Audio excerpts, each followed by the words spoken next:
Seriously? What if you could destroy historical cities with an enraged dinosaur that grows stronger the more it destroys? Welcome to Dino Smash, where obliterating historical cities and their era-specific defending armies is the only thing on the menu. You will travel through time to visit Rome, Athens, Camelot, and modern-day New York City, laying waste to capitals and fighting off famous generals who used the tactics and specialized technologies of their time. Choose either the highly armored and terrible Tyrannosaurus rex or the agile and deadly fire-breathing pterodactyl. This choice determines which ultimate form the monstrous reptiles mutate into, but we'll get to that later. Viewing these mighty creatures, the player will control a zoomable and rotatable third-person camera, allowing them to see the battlefield from a top-down strategic view or an in-your-face, eat-the-action view. Like Rampage, the player's primary goal is to cause mass destruction and lay waste to buildings, but unlike Rampage, entire cities will be decimated. Like Total War, multiple types of military units will defend the cities, but the game is real-time. High-value targets like famous generals will be devoured for bonuses, while skill trees empower the dangerous reptiles towards their final forms. Enter Mecha-Rex and Bahamut the Sorrow-Bringer. But in the way stands the greatest armies the Earth has ever known. These commanders will target the player's weaknesses by sending specific units to attack them. Traveling to the Greek era, be prepared for Socrates and Greek fire, an area of effect fire attack with splash damage. But crafty players can decide to use terrain, like fighting in water, to mitigate or completely nullify attacks like these.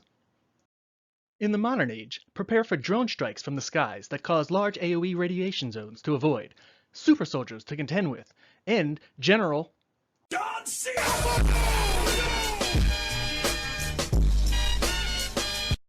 upgrades the player can unlock, either mitigate or neutralize these special attacks.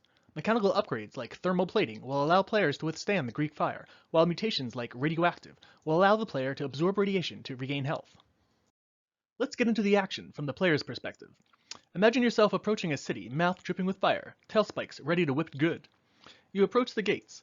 A large group of lightly armed civilians clusters to your left, blocking a hole in the wall. To your right, veteran troops are readying highly damaging Greek fire. A decision is made to start easy and then go hard. You bound towards the citizen militia. You wait for them to fully surround you, feigning fright. But this was your plan all along, and you unleash a devastating tail whip, wiping out the entire unit. Your upgraded fire breath sustains on the ground, and you create a circle around the enemy unit, causing retreating soldiers to melt upon escape. More experience gained, ensuring another ability boost at the end of the level. Your gaze turns towards the city once more, and your goal, devouring the leader of the Greek forces, Socrates, because eating him will permanently double your breath's attack damage. In another approach, the pterodactyl makes the choice not to attack either group head-on, but instead uses its swoop ability to grab the Greek fire unit, fly it over to the munitions dump, and drop it, which ignites the building, preventing any new Greek fire troops from being spawned. Risks inherent in development are the third-person camera. If after a month we cannot create a rotating third-person camera, then we will lock the camera in position over the character's right shoulder. This will require the player to turn their character around, but will save time on solving complex camera issues. Another risk is scope.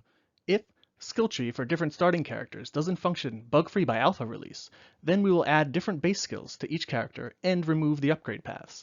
This will keep the basic player choice of playing with different abilities, but reduce the amount of content we will need to balance overall.